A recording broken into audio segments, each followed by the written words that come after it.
A UN-backed agency says hundreds of thousands of Palestinians in Gaza are now experiencing famine. And the report states the situation is, quote, entirely man-made. The CBC's Julia Chapman is following this story from London. There's been widespread outcry after the damning IPC report was issued. It found that around 500,000 Palestinians in and around Gaza City are experiencing famine, a figure rapidly rising. UN Secretary General Antonio Guterres called it a man-made disaster, a moral indictment, and a failure of humanity. And humanitarian organizations say that the report findings chime with what they're seeing on the ground.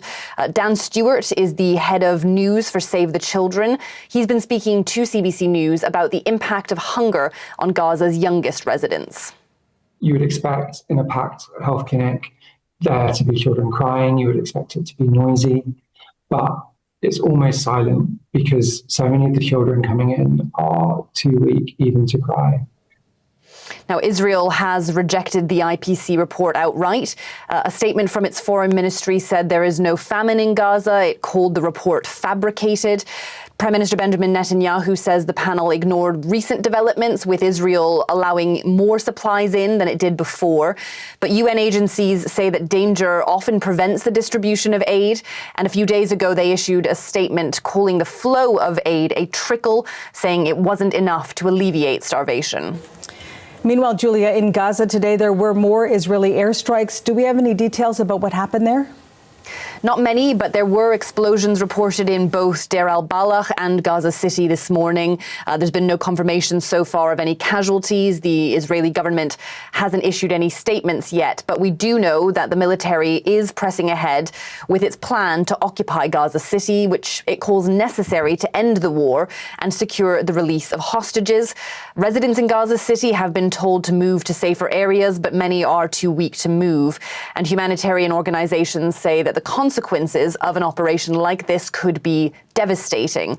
But it does have the backing of Donald Trump, which is, of course, Israel's critical ally. And he said yesterday that a quick offensive could make the hostages safer after some families of those held by Hamas criticized the plan. The CBC's Julia Chapman in London. And you heard Dan Stewart in Julia's report. He is a senior communications manager at Save the Children, and he joins us now from the Gaza Strip. Dan, nice to see you again. Nice to chat with you this morning and for taking the time to talk to us, because we have seen the images of the children in Gaza for weeks and months now. But now that famine has been declared and in the wake of this report, what is your reaction? Does it make a difference when it comes to what humanitarian workers are already doing on the ground?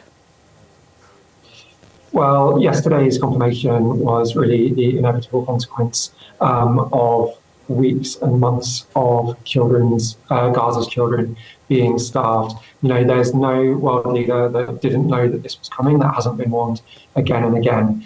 And as to whether it will make a difference, I mean, this has to be the lowest point in this catastrophe, but it will only be so if the international community steps up and if ultimately the siege of aid and food is lifted and aid is let in.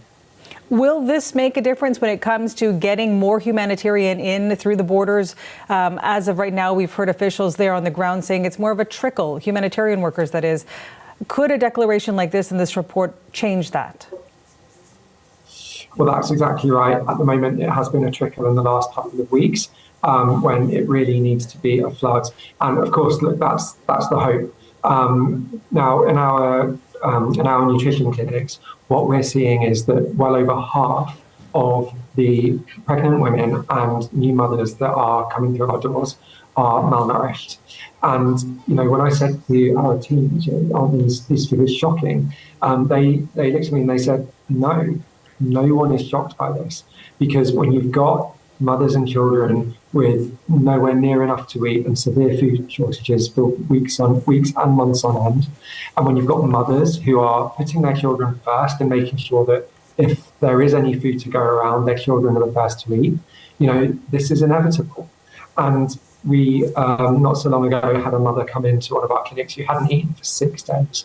And she said exactly that. She said it's because they've been able to get one meal a day. And she was making sure that when they did get food, she was sharing it out between her children first. given the fact that this declaration is coming, nearly 2 years into this war, and given the long-term impacts of famine, is it too little too late in your opinion? Well, there is no doubt that irreparable harm has been done to countless Palestinian children in Gaza. We know that well over 100 children have died from starvation already. But as I said, this really has to be right now, this moment, the lowest point in this catastrophe, so that we can start to reach more children and families, bring more children back from the precipice, and start to help children and families recover. But unfortunately, the truth is that if you think about malnourished pregnant women, not only is it bad for them in that it weakens their immune system, it's increasing their chance of illness, and it increases the chance of premature birth, but it also creates a cycle of malnutrition. The babies that are born are smaller and they're already struggling before they're even born. So it's vital that we do everything we can to end this famine now at all costs and start to help people recover. We know that Israel's foreign ministry has issued a denial of this IPC report, calling it fabricated. We also know that Israel says it will push ahead with the Gaza takeover plan. So if that happens, how much worse will it be for the people who are already suffering and struggling there on the ground?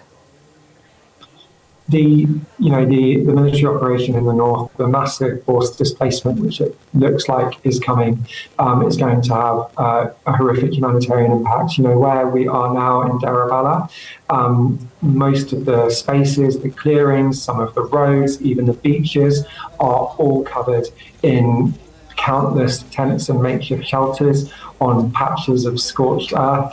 There are barely the basics that families need to survive. Our teams are already overstretched. Our doctors and nurses are treating about twice the numbers of children and patients they should be. And, what we need to remember is that hundreds of thousands of children and families in Gaza have already been forcibly displaced. Not just once, not just twice, sometimes 5 or 10 times. The psychological punishment of being forced to do this again, in addition to the very real threat of the bombs and the bullets and the bombardment, is almost unimaginable. I was talking to one of our team just a couple of days ago. She lives in Gaza City right now. And before she returned home, she told me that when she's walking around with her son through the wreckage and rubble of where they're staying, he keeps saying to her that he expects to wake up from this horrific nightmare and tell his mum about it.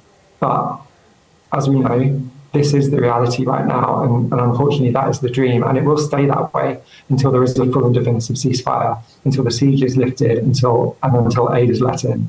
Given what you've been painting in that dire picture, how hopeful are you that there will be an end to this soon? It's very difficult to say, and you have to hold on to some kind of hope.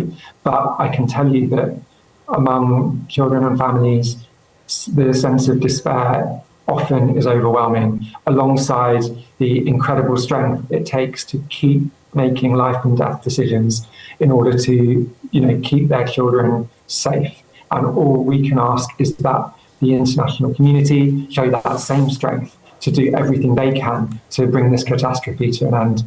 Dan Stewart of Save the Children, thanks so much.